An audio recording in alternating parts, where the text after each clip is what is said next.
नमस्कार दोस्तों। आज के इस लेक्चर में हम लोग बात करने वाले हैं बजट 2022-23। बजट 2022-23 किसी भी एग्जाम के लिए एक ऐसा टॉपिक है जो अगले एक साल में होने वाले हैं कि आपको उस एग्जाम में इससे क्वेश्चन मिलने ही मिलने वाला है। लेकिन हम लोग इतने अच्छे इंपॉर्टेंट टॉपिक को इतना नजरअंदाज कर देते हैं और उसकी कीमत हमें एग्जाम में भुगतनी पड़ती है। इसलिए आपसे रिक्वेस्ट है, बिना स्किप किए इस लेक्चर को पूरा देखिए और पूरा देखने के बाद आप अपने अंदर खुद के अंदर एक ऐसा डेवलपमेंट महसूस करेंगे कि आपको खुद लगेगा कि यार इतनी अच्छी इतनी इंपॉर्टेंट चीज और हम लोग कैसे मिस कर सकते हैं। अब बजट में हम लोग जनरली क्या देखते हैं, सिर्फ टैक्स के स्लैब देखते हैं। लेकिन टैक्स के स्लैब के अलावा भी हमारे देश में क्या चल रहा है, हमारे लिए सरकार क्या ला रही है, गरीब लोगों के लिए सरकार क्या ला रही है, अमीर लोगों के लिए सरकार क्या कर रही है, इन सब चीजों के बारे में हमें जानकारी मिलेगी। बहुत ज्यादा इंपॉर्टेंट टॉपिक है। इसके अलावा आप एक बार समझिए, किसी भी इंटरव्यू हो, किसी भी एग्जाम हो, कोई भी डिस्क्रिप्टिव एग्जाम हो, अगर बजट से रिलेटेड प्रोविजन आप उसमें कोट करते हैं विद बजट 2022-23 इस टाइप से कि बजट 2022-23 में इस टाइप का प्रोविजन है, तो आप सोचिए कि एग्जामिनर के ऊपर कितना असर पड़ेगा, कितना इंप्रेशन पड़ेगा, आपके इंटरव्यूअर के ऊपर कितना इंप्रेशन और कितना अच्छा परफॉर्मेंस आपको दिखेगा। चलिए देखते हैं। सबसे पहली बात, इंट्रोडक्शन ऑफ बजट की बात करेंगे। इंट्रोडक्शन बजट आखिर होता क्या है, देखिए आर्टिकल 112 ऑफ इंडियन कॉन्स्टिट्यूशन के अकॉर्डिंग बजट क्या होता है, statement of estimated receipts and expenditure. ये एक्चुअल रिसिप्ट्स एंड एक्सपेंडिचर में एस्टिमेटेड रिसिप्ट एंड एक्सपेंडिचर यानी कि कितना हमारे पास अगले साल में पैसा आने वाला है टैक्स के थ्रू और हम उनको कहां कहां पे खर्चा करेंगे, उन सब चीजों के बारे में बात होगी। कौन सी ऑर्गेनाइजेशन बजट बनाती है, बजट ऑब्वियस सी बात है मिनिस्ट्री ऑफ फाइनेंस बनाएगी, क्योंकि हमारे फाइनेंस मिनिस्टर ही बजट को प्रेसिडेंट करते हैं। लेकिन मिनिस्ट्री ऑफ फाइनेंस के अंदर भी 3 4 5 10 बिल्डिंग होंगी। उस बिल्डिंग में से कौन सी बिल्डिंग बनाएगी, ये वाली बिल्डिंग, इकोनॉमिक अफेयर्स वाली बिल्डिंग। इकोनॉमिक अफेयर्स 4 5 6 बिल्डिंग होंगी, जो भी बिल्डिंग होगी क्या फर्क पड़ता है, हमें तो इकोनॉमिक अफेयर्स वाली बिल्डिंग से मतलब है, ठीक है। इसके अलावा बजट का जो क्लासिफिकेशन है वो दो टाइप से होता है, एक रेवेन्यू क्लासिफिकेशन और एक capital classification. Capital classification capital budget और रेवेन्यू बजट। अब समझिए कैपिटल बजट और रेवेन्यू बजट क्या होता है। देखिए कोई भी बिल्डिंग हो, कोई भी गवर्नमेंट ऑर्गेनाइजेशन हो, कोई भी पीएसयू, हर चीज में गवर्नमेंट ने कोई ना कोई पैसा इन्वेस्ट किया है और पैसा इन्वेस्ट करने के बाद उसको अपनी कैपिटल बना लिया। आप समझो फिर से कैसे, आपके पास सैलरी आई, सैलरी को आपने सेव करते गए सेव करते गए सेव करते गए, फिर उसको आपने किसी भी इन्वेस्टमेंट में लगा दिया, भले ही आपने एफडी में लगा दिया या कोई प्रॉपर्टी खरीदी, अब वो क्या है, आपकी कैपिटल, वो आपके असेट्स हैं। उन असेट्स के बारे में क्या बात करेंगे। अब गवर्नमेंट के लिए इवन आप एज ए इंडिविजुअल भी एक असेट हो। कैसे असेट हो, क्योंकि आप उनकी ह्यूमन कैपिटल, कोई भी ऑर्गेनाइजेशन हो, भले ही चाहे हम गेल की बात करें, सेल की बात करें, आईयूसीएल की बात करें, जो भी गवर्नमेंट ऑर्गेनाइजेशन है वो उनके असेट्स है। गवर्नमेंट ने कोई भी रोड डाली, कोई भी रोड बनाई है, तो वो भी उनकी कैपिटल है, उनके असेट्स है। इस तरीके से आप इजीली समझ पाएंगे। इसके बाद करते हैं रेवेन्यू की बात। पैसा आएगा तो हम खर्चा कहाँ कहाँ पे करेंगे, वो रेवेन्यू की बात हो गई। अभी आप लोग जैसे ही लेक्चर में आगे बढ़ेंगे तो आपको ये सब चीजें और ज्यादा ज्यादा क्लियर होती जाएंगी। इसके अलावा हमारे बजट में एक नया शब्द इस साल सुनने मिला, अमृतकाल। अमृतकाल बोले तो 75 से लेके 100 के बीच में, age of 75 to age of 100। अब इंडिया को 2022 में आजाद हुए 75 साल हो गए, तो यानी कि 2022 से अगले 25 साल यानी कि 2047 तक ये अमृतकाल है। आपके एग्जाम पर्सपेक्टिव से बहुत ज्यादा इंपॉर्टेंट है। इसके अलावा ये कोई लाइन लिखी है, सच ज्यादा इंपॉर्टेंट नहीं है। अब एक इंपॉर्टेंट चीज क्या बची, 112, आर्टिकल 112। आर्टिकल 112 हम लोग जैसे ही बजट की बात करते हैं तो हमारे दिमाग में क्या आता है, सीधे टैक्सेशन। टैक्स टैक्स किस टाइप का, क्या टैक्स का स्लैब हुआ है, ये वही टैक्सेशन है। अब ये टैक्सेशन जो बच्चे मुझसे जानते हैं, पढ़े हुए हैं, वो बहुत इजीली जैसे ही टैक्सेशन दिखेगा उनको शब्द, वो कहेंगे टी मीन्स वन, ये वाला टी मीन्स फिर वन, और ये वाला एन मीन्स टू। ये बाकी सब चीजें नेग्लेक्टेड। आर्टिकल भी आपको याद हो गया। वैसे आर्टिकल नंबर 112, कौन सी बिल्डिंग, इकोनॉमिक अफेयर्स वाली बिल्डिंग।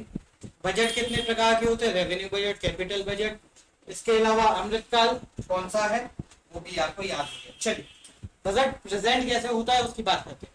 बजट आएगा एक डॉक्यूमेंट में लिखा हुआ कि किस किस को कितना कितना पैसा खर्चा करना है, क्या क्या करना है, किन किन सेक्टर में किस किस को अलॉटमेंट कैसे देना है। वो प्रेजेंट होगा कहाँ पे, लोकसभा राज्यसभा में। लोकसभा राज्यसभा में पढ़े लिखे तो होते नहीं है कि इतनी डीप इतनी डेप्थ में जानकारी रखें कि कहाँ पे कितना पैसा रखना चाहिए क्या नहीं रखना चाहिए, तो उसको भेज देते कहाँ पे, स्टैंडिंग कमेटी। पहले बजट आया, प्रेजेंट हुआ तो लोकसभा राज्यसभा में, राज्यसभा से स्टैंडिंग कमेटी में चला गया। स्टैंडिंग कमेटी ने जो इवेल्युएट किया, उसके बाद जो डिमांड है ग्रांट का उन पे डिस्कशन किया, वोटिंग की। वोटिंग के बाद वो ग्रांट उनको दे दी, ग्रांट दे दी तो बजट पास हो गया। फिर से समझो, बजट आया, प्रेजेंट हुआ, प्रेजेंट होने के बाद लोकसभा में डिस्कशन हुआ, डिस्कशन के बाद स्टैंडिंग कमेटी को भेजा, कमेटी ने रिकमेंडेशन दी, रिकमेंडेशन पे डिस्कशन हुआ, डिस्कशन के बाद पैसा दे दिया, बजट प्रेजेंट हो गया, पास हो गया, खत्म। आगे देखते हैं अमृतकाल। अमृतकाल में क्या क्या करने वाले हैं, देखिए 75 से लेके 100 साल के बीच में क्या क्या होने वाला है उसकी बात करते हैं। Focus on growth and all inclusive welfare, बहुत भारी भरकम शब्द समझ में नहीं आया। Promoting technology enabled development, energy transition, climate change, बिल्कुल भी समझ में नहीं आया।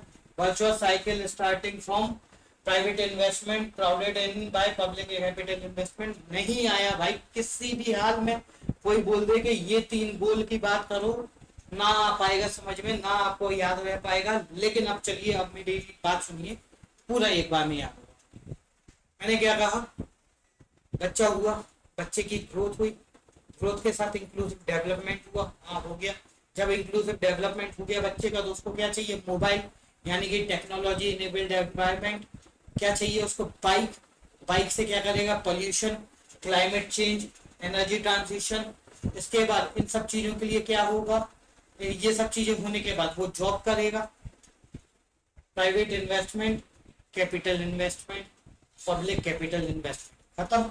चलो फिर से बोलने की कोशिश करते हैं। बच्चा क्या हुआ, छोटे से बड़ा हुआ, ग्रोथ, ग्रोथ के बाद इंक्लूसिव डेवलपमेंट, हाँ हो गई। इंक्लूसिव डेवलपमेंट के बाद क्या हुआ, बच्चा बड़ा हो गया, टेक्नोलॉजी इनेबल्ड एनवायरमेंट, ठीक है। बाइक ले ली, बाइक लेने से क्या हुआ, क्लाइमेट चेंज हुआ, क्लाइमेट चेंज के बाद क्या हुआ, investment, public investment, capital investment, ये सब चीजें गवर्नमेंट की। बजट के 2 part, part A part B. अभी हम लोग पार्ट ए कर रहे हैं, पार्ट बी इसके बाद आपको मिलेगा।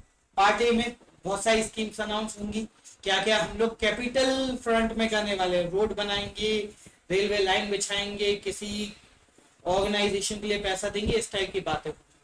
और रेवेन्यू में क्या किस हिसाब से टैक्सेशन होगा, और उन टैक्सेशन के पैसे में और दूसरी चीजें इनडायरेक्ट टैक्सेस की बात। चलिए पार्ट ए है बजट का। कुछ लोग 4 पिलर बोलते हैं, कुछ लोग 6 पिलर बोलते हैं। बजट में ऐसा कहीं मेंशन नहीं है कि कितने पिलर हैं, 4 पिलर, 6 पिलर, 8 पिलर, 25 पिलर। कुछ कुछ टीचर्स बताएंगे आपको, देखेंगे आप लोग कि 4, 6, 8, 10 पिलर, इस टाइप से कुछ भी नहीं है। मैंने इसलिए उस बात को हाईलाइट भी नहीं किया। 4 चीजें क्या क्या होने वाली हैं वो देखते हैं। बेसिकली बजट के प्रोविजन ए में, पार्ट ए में क्या होने वाला है, गति शक्ति की बात होगी। गति शक्ति क्या है वो बाद में देखेंगे। इंक्लूसिव डेवलपमेंट की बात होगी, वो भी क्या है बाद में देखेंगे। प्रोडक्टिविटी इनहेंसमेंट की बात होगी, क्या है बाद में देखेंगे। एनर्जी ट्रांजिशन, क्लाइमेट एक्शन की बात होगी, बाद में देखेंगे। और उनके लिए पैसा कहाँ से आएगा वो भी बाद में देखेंगे। कब बाद में, अभी इसी लेक्चर फिर से बात करते हैं। गति शक्ति की बात होगी, गति शक्ति के बाद इंक्लूसिव डेवलपमेंट की बात होगी। देखिए वो ग्रोथ वाली चीज आ गई वापस से, ग्रोथ में गति शक्ति, फिर इंक्लूसिव डेवलपमेंट। इंक्लूसिव डेवलपमेंट के बाद बाइक आ गई, बाइक आ गई तो क्या होगा, एनर्जी वाली बात आ गई, क्लाइमेट चेंज वाली बात आ गई, टेक्नोलॉजी इनेबल्ड एनवायरनमेंट की बात आ गई, यानी कि सनराइज अपॉर्चुनिटी की बात आ गई। फाइनेंसिंग ऑफ, उनके लिए पैसा, फाइनेंस पैसे की बात आएगी। आगे देखिए, चलिए गति शक्ति देखेंगे, ठीक है। पीएम गति शक्ति में, गति शक्ति में क्या होगा, रोड, रेलवे और दूसरी चीजें, एयरपोर्ट, पोर्ट्स, ये road, railway, airport, ports, mass transport यानी कि metros, waterway and logistic infrastructure की बात करने वाले हैं हम लोग। एक नई स्कीम है पीएम गति शक्ति, ठीक है। अब इसमें अगर इस चीज से क्वेश्चन पूछता है एग्जामिनर, तो केवल 2 चीज में क्वेश्चन पूछ सकता है। पहली बात कि पीएम गति शक्ति जो योजना है उसमें स्टेट गवर्नमेंट, फिर से समझो, स्टेट गवर्नमेंट भी पार्टिसिपेट करेगी, यानी स्टेट गवर्नमेंट की हेल्प से पीएम गति शक्ति फुलफिल होगा। जो it will also include the infrastructure developed by state government as per national as per गति शक्ति मास्टर प्लान। गति शक्ति का कोई मास्टर प्लान बना होगा, उसमें स्टेट्स को बोलती है कि तुम्हें यहाँ से यहाँ तक रोड लाइन बिछानी है, तुम्हें यहाँ से यहाँ तक रोड लाइन बिछानी है, एंड इट इज कंपल्शन, तो उसको भी इंक्लूड किया जाएगा, पैसा लगेगा स्टेट का, नाम होगा पीएम गति शक्ति का। टेक्निकल सपोर्ट कौन देगा, कहाँ पे रोड लाइन बिछानी है, नीति आयोग बिल्कुल नहीं देगा, गलती से भी नीति आयोग को टिक करके बता जाना, आएगा कैपेसिटी बिल्डिंग कमीशन। अब पूछा जाए पीएम गति शक्ति को टेक्निकल सपोर्ट कौन देगा, 4 में ऑप्शन लिख देता हूं, आप बताइए, ठीक है। 1 2 3 4, आपको पीएम गति शक्ति की बात है, कुछ लोग बोलेंगे तो मिनिस्ट्री ऑफ हाईवे, ठीक है। अब सॉल्व करके देखिएगा, कैपेसिटी बिल्डिंग कमीशन, ठीक है, कमीशन हो गया। इसके बाद नीति, और इसके बाद लिख देते होम मिनिस्ट्री, होम मिनिस्ट्री। अब देखिए आप लोग कहाँ पे आंसर टिक करने की आपकी ज्यादा प्रोबेबिलिटी है। आप कहेंगे पीएम गति शक्ति की बात हो रही है, गति की बात हो रही है, मिनिस्ट्री ऑफ हाईवे टिक कर सकते हैं। कुछ लोग ज्यादा होशियार होंगे, कहेंगे कि यहाँ पे टेक्निकल सपोर्ट की बात हो रही है, नीति आयोग हो सकता है, लेकिन आंसर है कैपेसिटी बिल्डिंग कमीशन। इजी है आपके, ये 2 चीजें आपको याद हो गई, प्लानिंग या रैंप अप, ठीक है, ये सब कोई इंपॉर्टेंट ज्यादा नहीं रहेगा। आइए सीधे मुद्दे की बात पे आते हैं। गति शक्ति की बात हो रही है, अब हर जगह के बारे में बात करेंगे, road, railway, airport, ports, multi modal इस टाइप का, और सिंगल मॉडल इस टाइप की बातें करेंगे। रोड ट्रांसपोर्ट, रोड ट्रांसपोर्ट में सीधी सीधी 2 बातें बोली गई। रोड ट्रांसपोर्ट में कौन कौन सी 2 बातें बोली गई, एक 2500 किलोमीटर, 2500 किलोमीटर, 2500 किलोमीटर का हम नया हाईवे बनाएंगे। वो नए हाईवे को बनाने के लिए हम पैसा कितना देंगे, 20,000 करोड़, 20,000 करोड़, यानी कि 2500 किलोमीटर के हाईवे के लिए, 1 किलोमीटर के हाईवे के लिए 8 करोड़ रुपए, यही लिखा हुआ है। इस टाइप से मतलब समझ सकते हो, केवल याद करने के पर्सपेक्टिव से। 2500 किलोमीटर का हाईवे। दूसरी कौन सी बात, 20,000 किलोमीटर, 20,000 करोड़ का बजट, हाईवे की बात खत्म। रेलवे की बात करते हैं। रेलवे में 4 चीजें, 2-3 चीजें बेसिकली याद रखने वाली हैं। आप लोग स्लाइड्स को पढ़ लीजिएगा, लेकिन जो 3 चीजें मैं याद करवा रहा हूँ उन चीजों को याद कर लीजिए। 2000 किलोमीटर की नई रेलवे लाइन, 2000 किलोमीटर की नई रेलवे लाइन, नई पटरियां बिछा दो। 2000 किलोमीटर की नई पटरियों को चलाने के लिए, उन पे चलाने के लिए कितनी, 400 रेलगाड़ी, यानी कि एक ट्रेन 5 किलोमीटर, 400 नई रेलगाड़ी, और उसके अलावा 100 नए क्या, कार्गो टर्मिनल, नए पीएम गति शक्ति कार्गो टर्मिनल, 2400, इतनी बात क्लियर हो गई।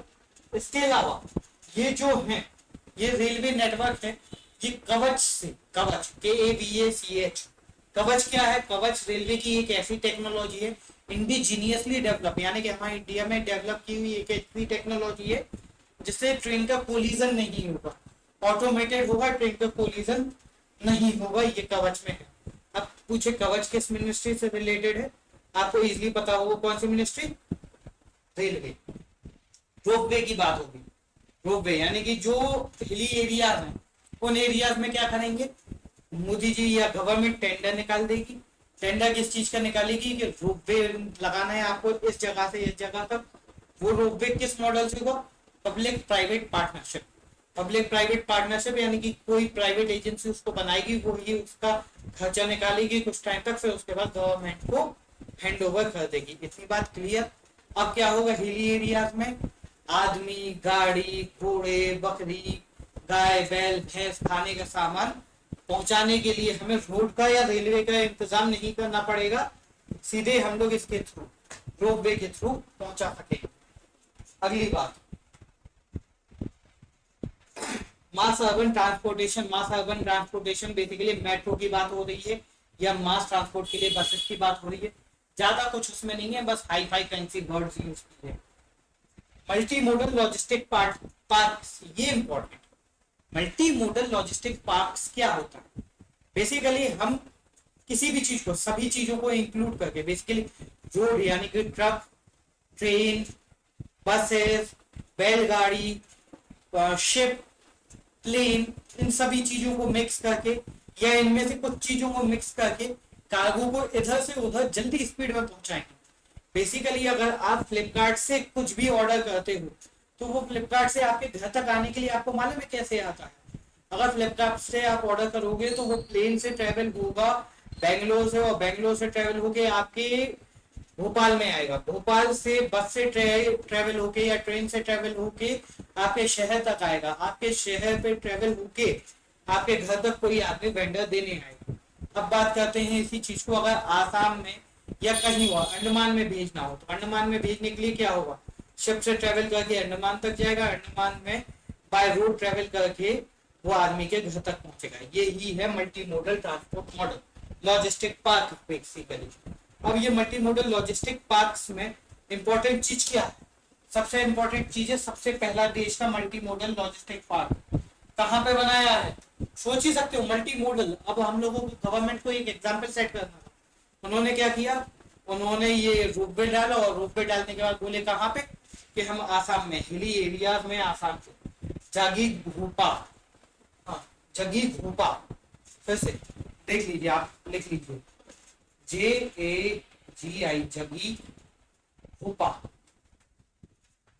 इस एरिया में सबसे पहला मल्टी मॉडल लॉजिस्टिक पार्क बनाया गया है, जिसमें काफी सारे मोड्स को यूज करके लॉजिस्टिक दिया जाएगा, चीजों का ट्रांसपोर्टेशन किया जाएगा। दूसरा कहाँ पे? नागपुर। तीसरा कहाँ पे? बेंगलुरु। चौथा कहाँ है? चेन्नई। अभी ये 4 लॉजिस्टिक पार्क से बात हुई, चारों आपको याद करिए। हो सकता है एमसीक्यू में इस टाइप से पूछ लिया जाए कि इनमें से कौन सी जगह पे लॉजिस्टिक पार्क नहीं है। तो देखिए, सबसे पहली बात आसाम जगी हुपा, ठीक है, इतनी बात क्लियर हो गई। उसके बाद आरएसएस का हेडक्वार्टर, आरएसएस का हेडक्वार्टर कहाँ पे? नागपुर। आईटी पार्क कहाँ पे? बेंगलोर में। उसके अलावा सबसे ज्यादा सी वाटर यानी कि शिप की कनेक्टिविटी कहाँ पे है? आसाम आपको अंडमान जाना है तो कहाँ से जाओगे? चेन्नई से। ठीक, इतनी बात क्लियर हो गई। ये 4 जगह आपको याद होनी चाहिए, रात में कंठस्थ। ये बात कर ली हमने पीएम गति शक्ति की, सभी मोड्स की बात कर ली। अगला लेक्चर है हमारा इंक्लूसिव डेवलपमेंट का। इंक्लूसिव डेवलपमेंट में ये कुछ सेक्टर्स हैं जिनके लिए गवर्नमेंट ने क्या क्या प्रोविजंस निकाले हैं, उनकी हम बात करेंगे। एग्रीकल्चर के बारे में है, तिलहन, दाल, गेहूं, चावल, किस हिसाब से इनकी ग्रोथ हुई, आगे के लिए टारगेट क्या है, आगे के लिए स्कीम क्या है, किसानों के लिए क्या है। वाटर यानी कि पानी की सप्लाई कैसे दिया जाएगा, रिवर लिंकिंग स्कीम्स के बारे में बात करी जाएगी। एमएसएमई के लिए क्या स्कीम्स हैं। स्किल डेवलपमेंट के लिए आप लोगों के लिए, जैसा मैंने शुरू में ही बोला था, ह्यूमन कैपिटल आप ही लोग हैं। स्किल डेवलपमेंट के लिए क्या किया जा रहा है, एजुकेशन सेक्टर के लिए क्या किया जा रहा है, कोरोना हेल्थ के लिए क्या किया जा रहा है, और मिसलेनियस कुछ स्कीम्स होंगी उनके लिए क्या किया जा रहा है। ये सब आपको बाजू में ये मिल जाएगा, नेक्स्ट लेक्चर का लिंक। आप लोग ये सब चीजें वहां पे देखेंगे। अभी शॉर्ट में मैं आपसे पूछूंगा वो सब चीजें, आप वो सब चीजें नहीं, मैं सिर्फ एक क्वेश्चन पूछूंगा और वो आप मुझे कमेंट में बता दीजिएगा। आप लोग मुझे क्वेश्चन का आंसर बताइए कि ठीक है, बजट का आर्टिकल नंबर कौन सा है, एनुअल फाइनेंशियल स्टेटमेंट कौन से आर्टिकल नंबर में, एक बात, कौन सा डिपार्टमेंट उसको प्रोड्यूस करता है, दूसरी बात। ये दोनों आप कॉमा लगा के कमेंट बॉक्स में लिख दीजिएगा। अभी इस लेक्चर के लिए इतना ही, नेक्स्ट लेक्चर का लिंक बाजू। Thank you, have a nice day.